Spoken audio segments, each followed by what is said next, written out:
अस्सलामु अलैकुम वरहमतुल्लाहि वबरकातुहू। औज़ु बिल्लाहि मिनश शैतानिर रजीम। बिस्मिल्लाहिर्रहमानिर रहीम। कैसे हैं आप सब लोग? उम्मीद है सब खैरियत से होंगे। आज की लेसन की इब्तिदा करने से पहले नबी करीम सल्लल्लाहु अलैहि वसल्लम की एक प्यारी सी हदीस आपके साथ शेयर करती हूँ। आप सल्लल्लाहु अलैहि वसल्लम ने फरमाया है, ला यकुलन्ना अहदुम मिनकुम बिशिमालिही, तुम में से कोई शख्स बाएं हाथ से ना खाए, यानी कि दाएं हाथ से खाना सुन्नत है। नबी करीम सल्लल्लाहु अलैहि वसल्लम दाएं हाथ से ही खाते थे और इसी को पसंद फरमाते थे। तो कोशिश करें कि आप दाएं हाथ से खाएं बगैर इसके कि कोई मजबूरी हो। अगर कोई मजबूरी है, हाथ में कोई ज़ख़म वगैरह है या हाथ में तकलीफ़ है, खा नहीं सकते, तो मजबूरी के तहत आप उल्टे हाथ से खा सकते हैं। लेकिन अफजल तरीका यही है कि आप जब भी कुछ खाएँ तो अपने दाएँ हाथ का इस्तेमाल करें। ये सही मुस्लिम की हदीस है। बिस्मिल्लाहिर्रहमानिर्रहीम। आज हमारा 11वां लेसन है। तो क़वाइद के सिलसिले में आज हमारी 11वीं क्लास है। आज के लेसन में हम पढ़ेंगे लाम का बयान। ठीक है, लाम का बयान या हरूफ जलाला या हर्फ जलाला को कैसे पढ़ते हैं।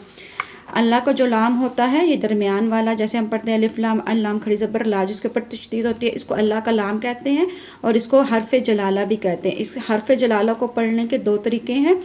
पहला तरीका तो ये है कि अलिफ अल्लाह के लाम से पहले वाले लफ्ज़ के ऊपर ज़बर या पेश, अल्लाह के लाम से पहले वाले लफ्ज़ के ऊपर ज़बर या पेश होगी तो हम अल्लाह के लाम को पुर करके पढ़ेंगे, यानी मोटा करके पढ़ेंगे। इसको पढ़ेंगे अल्लाहु तल्लाहि मिनल्लाहि रसूलुल्लाह ज़ालिकुमुल्लाह खलक़ल्लाह अअबुदुल्लाह हस्बियल्लाह क़ालुल्लाहुम्मा।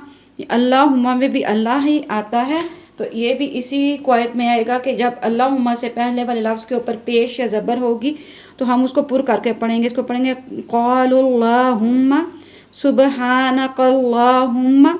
तो यहाँ जब अल्लाह के लाम से पहले ज़बर और पेश है तो हमने अल्लाह के लाम को पुर करके पढ़ना है। लेकिन अगर अल्लाह के लाम से पहले वाले लफ्ज़ के नीचे ज़ेर होगी तो हम इसको बारीक करके पढ़ेंगे। ठीक है, अल्लाह के लाम से पहले ज़ेर होगी तो हम इसको बारीक करके पढ़ेंगे। इसको कैसे पढ़ेंगे? बिल्लाहि अऊज़ु बिल्लाहि बिस्मिल्लाहि सुब्हान सबीलिल्लाहि कुलिल्लाहु दूनिल्लाह अम्रिल्लाह कुलिल्लाहुम्मा। तो इन सब मिसालों में देखें कि अल्लाह के नाम से पहले वाले लफ्ज़ के नीचे ज़ेर है, यहाँ पे भी ज़ेर है, यहाँ पे भी ज़ेर है, तो इसको बारीक पढ़ेंगे।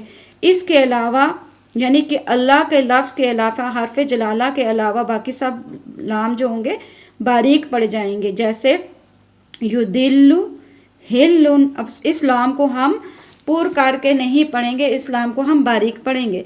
तजल्ला तवल्ला फसल्ली सल्लू युसल्लूना लिलमुसल्लीन। तो ये लाम बारीक पढ़े जाएंगे, जबकि अल्लाह के लाम से पहले ज़बर और पेश होगी तो उसको पुर करके पढ़ा जाएगा और अगर ज़ेर होगी तो उसको बारीक पढ़ा जाएगा।